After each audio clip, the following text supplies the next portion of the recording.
welcome to the first episode of Real-Time Miracles with Dr. Chuck Lester. I'm Dr. Chuck Lester, and this space was created for one simple reason: to tell stories of people who defied the odds and are still here. These are men and women according to the charts, the diagnosis, the statistics, and sometimes even the timelines should not be living, but they are. This isn't about denying science. It's about acknowledging moments when life goes beyond what science can explain. Here, we sit down with real people who have faced real diagnosis, real trauma, and real uncertainty, and yet they are living proof that something extraordinary can happen in real time, and we give God the praise. Today's conversation is with someone whose life tells a story in a powerful way, and as you listen, my hope is that you will not just hear what she survived, but that you are reminded of what's still possible. Again, welcome to Real-Time Miracles with Dr. Chuck Lester, and I'd like to welcome my first guest, my lovely wife, Dr. Deneen Lester, host of Let's Talk HR with Dr. Deneen, but she has a miraculous story of her own. Welcome to the show, Dr. Deneen. Well, thank you so much for inviting me to your show, and thank you for your visionary insight of doing this show, Real-Time Miracles with Dr. Chuck. You are more than welcome, and as you are serving as the executive producer of this show, thank you for your insight as well, and thank you for your encouragement. But people know what you do, a lot of people, and some of our viewers may or may not know you, but you are an icon in human resources in this city and around this state. You have done things. You have gotten a Lifetime Achievement Award. You sing with choirs, church choirs. You do a lot. You do a lot for the community. You have worked with various organizations, various people, the University of Memphis, students and all of that. And a lot of people know that last year we went through a battle. Yes. A battle with breast cancer. And we won. We won. All praises be to God. We won. But there's a part that some people may not know. Tell us about this miraculous story from 2016. In August, it'll be 10 years. 10 years. Yes. So let me tell you about it. Let's hear about it. Okay. So it was August 29th, 2016. Came home from work. Right. We ate dinner. Yes. And as you know, we are great, really big wrestling fans. Yes, we are. Big wrestling fans. And so I told you that I wanted to take a nap before wrestling started. Which, let me jump in, which is highly unusual for you. My wife is on 10 from the time she gets up in the morning till the time she goes to bed. Just very energetic. So for her to come in and have dinner and say, well, I want to take a nap at that point in the evening was just highly unusual. It raised my suspicions of some things, but we let it go. I started working on some things and you took a nap. Tell us what happened after.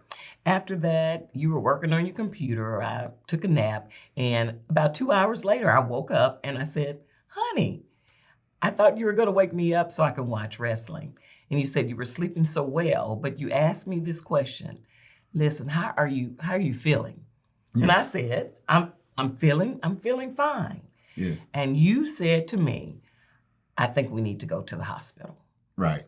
I said, I think, why? Is something wrong with you? You said, no, it's not what's wrong with me. It's what's wrong with you talking to me. Mm. And I said, well, I feel fine. And then after, fussing a little bit about it, he said, the Holy Spirit is telling me to take you to the hospital. Right. There were no symptoms of anything. None. Not at this point. There was nothing. I was doing work on my laptop, sitting in the kitchen, and I could see you, and I kept looking in on you, but you were sleeping so peacefully. I thought, let her sleep. Let her sleep. We can go back. I'm recording wrestling. We can see that at any time. Yes. But when I woke you up and just looked at you, the Holy Spirit had already told me, we're people of faith. Yes. We're people of faith. We're believers. We believe in God. And I was actually talking to our pastor on the phone, and I said, I think I need to take Deneen to the hospital. And she said, what's going on? What's wrong with her? And I said, well, I don't know, but I feel God is telling me to take her to the hospital. And she said, well, you know the voice of the Lord. Yes. So let's pray and take her home. We prayed. That's when I went into the living room. And you were right. You put up a little fuss. I don't need to go to the I don't need to go. But you finally agreed. Once I said, the Holy Spirit is telling me to take you to the hospital. So we're on our way to the hospital. What happened? And about 3 minutes from the hospital, I started to feel a little pressure on my chest. Yeah. So we got in. They took me to the back. They ran some tests. Didn't find anything abnormal. And they discharged me. Right. And as we were walking to the door, a nurse from triage came out and said, hey, can I talk to you for a minute? And so at this point, we're already discharged. We're walking out the door. We have the papers in our hands. And we're walking out the door. And we're walking out of the door. Yes. Right. And so the nurse looked at the test and she said, listen, I was married to a cardiologist. He's deceased now. But he would look at these results, and I'm used to looking at these type results, and it looks like you have a left bundle branch blockage. So, and for those who may not know, if you do know, just bear with us, what a left bundle branch is. You have electrical currents going to your heart. Yeah. And they're supposed to go straight up to your heart. But a left bundle branch is when those currents veer off to the left and go around. They eventually reach your heart, but they take the long way around. And it's a reason for that. Something is going wrong when that happens. Right. So they called us back to the back. Yes. After she went back and talked with the doctors. Right. So took more tests, and then they decided to admit me to the hospital. So we were in the hospital day one, nothing but tests all day, stress tests, different types of tests dealing with the heart. And then on day 3, that's when we got some information. But let's go back to day 1 and day 2. How were you feeling? Fine. No symptoms. No symptoms. No shortness of breath. No. No oxygen. None. No moving around slowly. Right. You were feeling like your normal self. Right. Yet you were in the hospital. In the hospital. This was day 1 and day 2.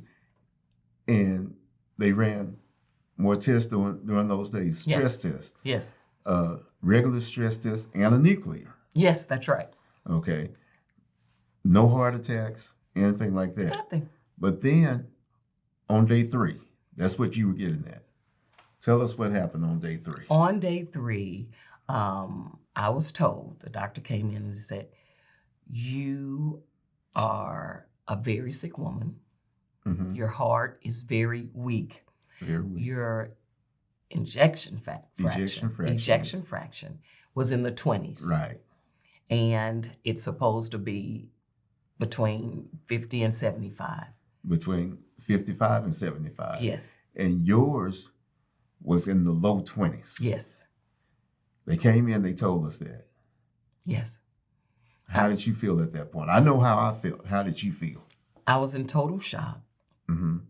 Because in those cases, you should be out of breath.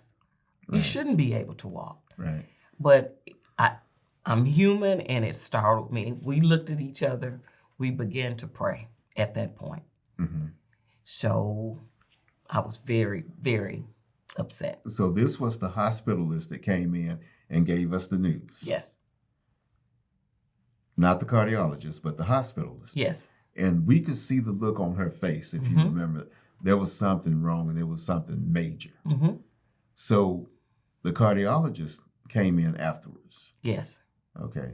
After we prayed, we waited on the cardiologist. I think we called your mother, who is actually a retired nurse. Yes. And she worked in cardiology. She was. So she was able to help us once the cardiologist came in to help us understand better what the cardiologist was saying. But when the cardiologist came in, what did the cardiologist say? Your heart is very weak, and you are a candidate for sudden death. for sudden death. You were in congestive heart failure. Yes. Your heart was very weak. An ejection fraction. And the ejection fraction shows how the heart is pumping blood. Yes. So your heart is supposed to pump blood like this. And Deneen's was pumping very slowly. And eventually, what would have happened was it would have stopped pumping. It would have just stopped pumping and closed up. And that's when what happens? You would die. You would die. But No. no. No symptoms, felt nothing.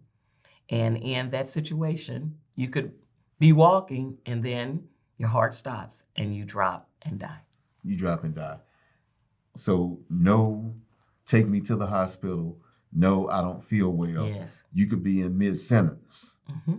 or something and just drop. And just drop. So they told us this, and it's still, hard to believe at times, even almost 10 years later. But they told us this.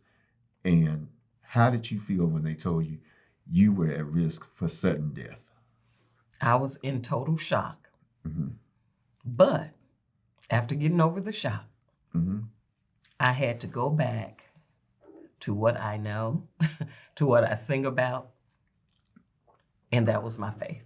Okay. I had to go straight to it Okay. and believe that this is going to pass and God is going to heal me. So we're working our way up to the miraculous part, which the miracle is already taking place. Yes. It's already in process. Mm-hmm. Okay. So when the doctor told us that, what next? Tell us about the garment. Okay. So with that diagnosis, I had to wear what is called a life vest. Mm-hmm. And that is a vest that you put on under your clothes, but it has a defibrillator Right. connected to it. And you would have to wear that all the time except for taking a shower. Right. And the defibrillator, you can't see the vest because it's under your clothes. Yes. But the defibrillator hangs to the side. Yes. So we're getting told at this point, the cardiologist is saying, I want to recommend this to you all. Yes. And what happens with the life vest, and correct me if I'm wrong, is if your heart jumps out of rhythm, Mm-hmm. the defibrillator will shock you Yes. and shock your heart back into rhythm, or attempt to shock your heart back into rhythm. And they said, just let it do what it does. Yes. And that's what it does. It will shock you back. It will bring you back. Even if you're at the point of dying, it will shock you and bring you back. It will shock you and it's kind of like when you see people on an operating table or on a table in a hospital, and they put them and they shock them. That's what it does. That's Yes. what the defibrillator does. Yes. Okay. So you had to wear this.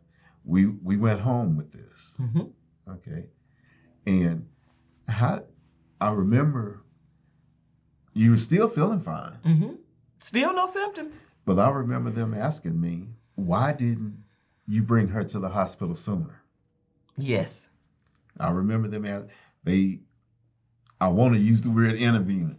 They questioned you. They interviewed me. They questioned me. Why didn't you bring her to the hospital sooner? And I said, I didn't know. They said, well, what made you bring her to the hospital this time? Mhm. I said, we're people of faith, and the good Lord told me to take my wife to the hospital. Yes. And they said, but yeah, why did you not pay attention to the symptoms? Mm-hmm. And I said, there were no symptoms. Yes. They said, well, with her ejection fraction, again, it's supposed to be pumping like that. The heart's supposed to be pumping blood. Theirs was barely pumping. And with these numbers being so low, she should have had major symptoms. Yes. They said you should not have been breathing properly. Right. That you should have been turning different colors in the face. Yes. That you should not have been able to get around. Right. That you should not have been able to go up and down stairs. And I said, well, she can go up and down the stairs faster than I can. Right. Yeah. I said, she's doing all of this. Tell us, because this is part of this miraculous story. Tell us some of the things you were doing that they could not believe you were doing. Well, walk. every day, walk all day long at work, So go you up were and working. down, working, You working a high pressure job. high pressure job, going up and down stairs, singing with two choirs, Two different choirs. two okay. different choirs, exercise, all those things, but not a sound. This stuff was silent. So you knew nothing was going on with your Nothing. body, and yet they're saying that it should have been the exact opposite. Right. You should not have been able to go up and down stairs. Yes. You know, if I remember correctly, the night we went to the hospital, you went up and down the stairs that night. I did. Yeah. So, but they were saying you shouldn't have been doing this, and my comeback, and I use that word for lack of a better word. My comeback to the doctors was, what have you all been doing about the symptoms that she's been showing here? And then they thought about it. I said, she's been here for 3 days. Mm-hmm. What about the symptoms? You hadn't been showing any symptoms. None. They were saying that you should have been short of breath, but yet they didn't have you on oxygen. Right. You were walking around the hospital halls. Yeah. You were taking showers by yourself at the hospital. Yes. You know, you even had your pearls on. A pearls on. He goes with every outfit, even a hospital gown, okay? But yeah. So they understood at that point.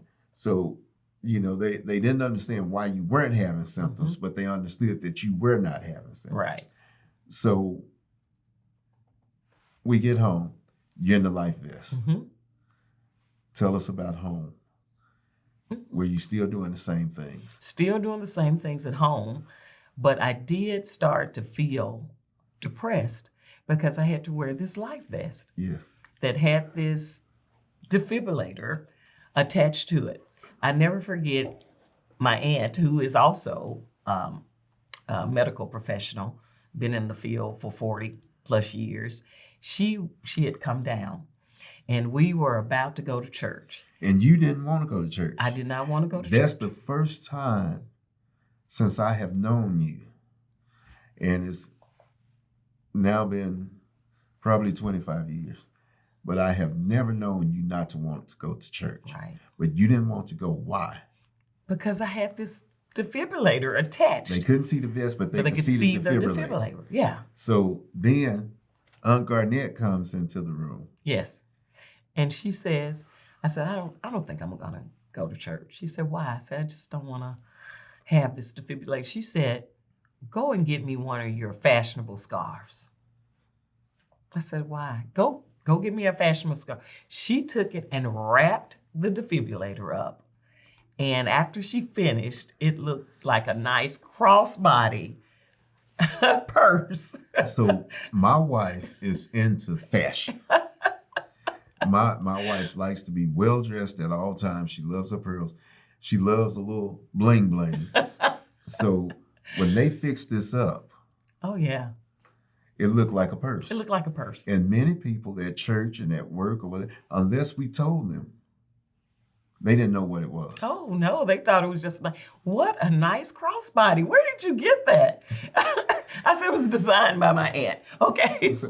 Yeah. But it's a device. Yes. You're wearing it. It's attached to the vest, but the defibrillator hangs to the outside. And the defibrillator will shock your heart back into rhythm if it jumps out of rhythm. But there's a battery pack that went with it. Yes. I don't know what it's like now. This has been 10 years, but there's a battery pack. And every once in a while, that battery pack Would, yeah, run out of juice. would go out. It would go out. And what would happen? It will start, alarm would start. Right. An alarm would start. It So- would start talking to you out loud, very loud. Right. So, Here's the thing. With the life vest, if you're wearing it and it goes off and it's actually shocking your heartbeat, let it do what it does. Yes. But a lot of times it's just the battery. yes. I mean, I think it went off one night in the middle of the night and I jumped up and almost ran into the dresser. Right. Right. I was so, I didn't know what it was. Yes. We didn't know what it was. But we wore this and you got used to it. Yes. 90 days later, we wore it for 90 days. You wore it for 90 days. I say we because when you go through something like this, it's not just the person that's going through it. Yes. Everybody gets that diagnosis. Yes. Everybody that loves that person. So 90 days out, we go back to the doctor Yes. right before Christmas Yes. and tell us what happened. We got we the go back to the best- cardiologist. Yes, we go back to the cardiologist. One of the best, Dr. Lisa Young. Dr. Lisa Young. She is one of the best. But we got the best Christmas present we could get. So we had to do another echocardiogram. And my ejection fraction was at 54. And it's supposed to be 55 to 75. But this is at a 54, Yes. which she said good enough, and it's coming from the low 20s. Yes. That's a miracle. It is a miracle. That's a miracle. And what happens with the life vest then? Did you have to keep wearing it? Well, no, that was my last day. It was my last day. And we packed it up and sent it back Right. She to where said, it was from. You can send this back at any time you want. We said we're going to do it when we leave the office. That's right. And we sent that back. So a miracle actually happened. Yes. You went in, Mm-hmm. and I'm just kind of recapping your story here. You went in, you didn't have any symptoms. No symptoms. It was because we are people of faith, we're praying people. We hear the voice of God, take you in, no symptoms, until you got to the hospital and you felt a little pressure. Mm-hmm. That's how we knew to tell them what was going on. And we're saying this, always go to your doctor. We thank God that we're people of faith, but we also thank God for medical science. Yes, we do. Okay, because God heals in different ways. Sometimes just the miraculous happens out of the blue. Sometimes God goes through medical science. Yes. We go to the hospital. They tell you your ejection fraction is in the low 20s. It should be 55 to 75. We're going to put you in this life vest. If we can get it up to 35, Yes. we will take you out of the life vest. We go back 90 days later. Stuns everybody. It's at a 54. Yes. Okay? Yes. And now it's at a 65, if Yes. I'm correct. It's at a 65. So it's right there in the middle of where it should be. It's perfect. It's perfect. Have you had any heart problems since? We know you went through cancer, but have you had any heart problems since? None. None at all. As a matter of fact, tell us about you were getting ready to have surgery, Mm-hmm. and one of the doctors looked at your heart history. Yeah, I looked at my heart This history. was last year. This was last year. Looked at my heart history and was very apprehensive about doing the surgery, thinking what could happen with my heart. Yes. But we talked to the cardiologist. This is Dr. Lisa Young again. Yes. And she looked at records. We did the echocardiogram to make sure to get clearance. And it was at 65. So she had no problems with me having the surgery. And you went through the surgery. Yes. Did you have any problems? None. None at all. None. So God is still working miracles, Still is what working you're telling me. miracles. Do you believe in miracles? I believe in miracles. There is nothing too hard for God. You heard it right here. Nothing. Miracles are still happening. Yes. And I'm talking to the living proof that miracles are still happening. And if miracles can happen in our lives, miracles can definitely happen in yours. Yes. So what are you doing now? Mm-hmm. You know, we know what they said you shouldn't have been doing back then. Mm-hmm. And you are what they call now heart failure Recovered. recovered, which means that you do not have congestive heart failure anymore. Not anymore. Something that most people think, if I have this, I have to go the rest of my life with it. Yes. But you are considered heart failure recovered. So what do you do now? What activities? Do you work? Do you travel? Do you Yes, I work. I work. I host a talk show. Yes, Let's Talk HR with Dr. Deneen. Catch it on YouTube. Halo Visions does it. Catch it on Monday nights, 8 o'clock on Comcast Xfinity channel. Excuse me, I'm getting into my preacher mode. Channel 17 or 1091. Yes, absolutely. But So, you host a talk show. I host a talk show. You work. I still sing with 2 choirs. You I still work. sing.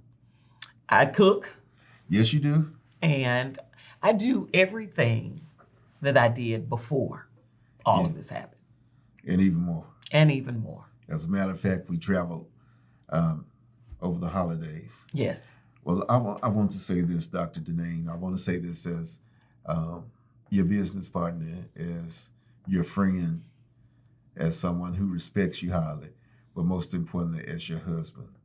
You are a real-time miracle.